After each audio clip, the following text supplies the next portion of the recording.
திறப்பிலே 5 நிமிடங்கள்.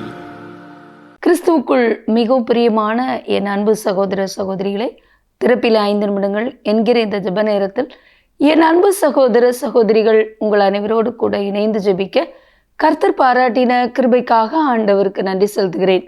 இன்றைக்கும் ஒரு முக்கியமான காரியத்திற்காக நாம் ஜெபிக்க இருக்கிறோம்.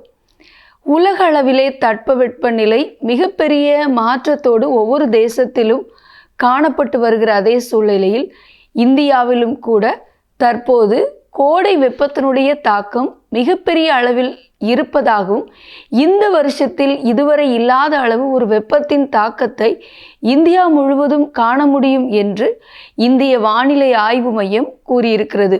அதிலும் வட இந்தியா இந்த ஆண்டின் முதல் வெப்ப அலையை சந்திக்க நேரிடும் என்று கூறப்படுகிறது. குறிப்பாக டெல்லியில் 40 டிகிரி செல்சியஸ் வரை புதன் மற்றும் வியாழக்கிழமையில் உயரலாம் என்று கூறப்படுகிறது.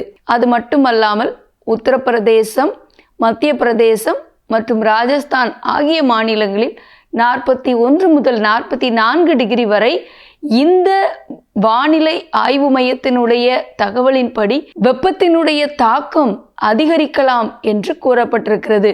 இதை குறித்த செய்தி நான் உங்களுக்கு வாசிக்க விரும்புகிறேன். வரும் புதன் அல்லது வியாழக்கிழமை டெல்லி 40 டிகிரி செல்சியஸ் எனும் மைல்கல்லை தொட்டுவிடும்.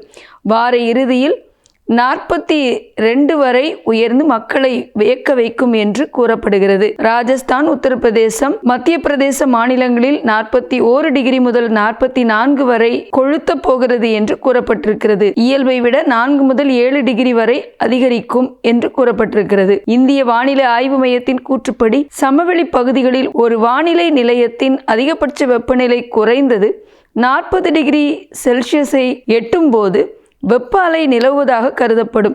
மேலும் இயல்பான வெப்பநிலையை விட 4.5 டிகிரி செல்சியஸ் முதல் இயல்பை விட 6.4 டிகிரி செல்சியஸுக்கு மேல் அதிகமாக இருந்தால் கடும் வெப்ப அலை, அதிகபட்ச வெப்பநிலை 45 டிகிரி செல்சியஸை தொட்டால் அது வெப்ப அலை என்றும், 47 டிகிரி செல்சியஸ் அல்லது அதற்கு மேல் சென்றால் அது கடும் வெப்ப அலை என்று அழைக்கப்படும்.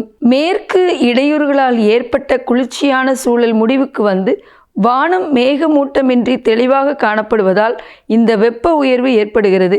மார்ச் மாதத்திலும் கூட டெல்லியில் தசாப்தங்களில் இல்லாத அளவிற்கு முதல் வாரத்திலேயே வெப்ப அலை 35 டிகிரி செல்சியஸை கடந்திருப்பது குறிப்பிடத்தக்கது.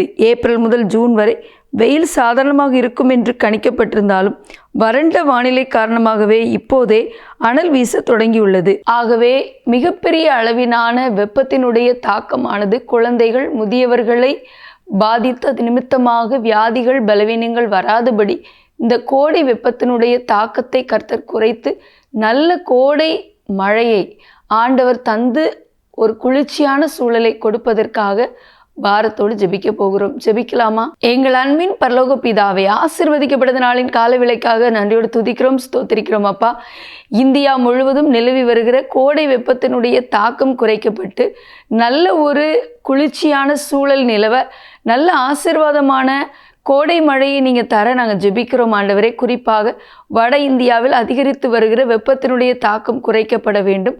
தென் தமிழகத்தில் நிலவி வருகிற வெப்பத்தின் தாக்கம் குறைக்கப்பட வேண்டும் ஆண்டவரே.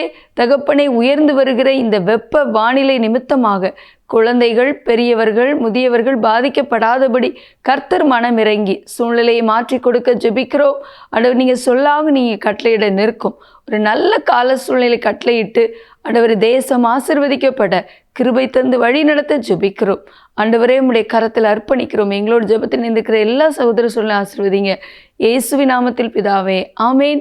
தொடர்ந்து ஜெபியுங்கள். கர்த்தர் தாமே உங்களை ஆசீர்வதிப்பாராக. ஆமேன்.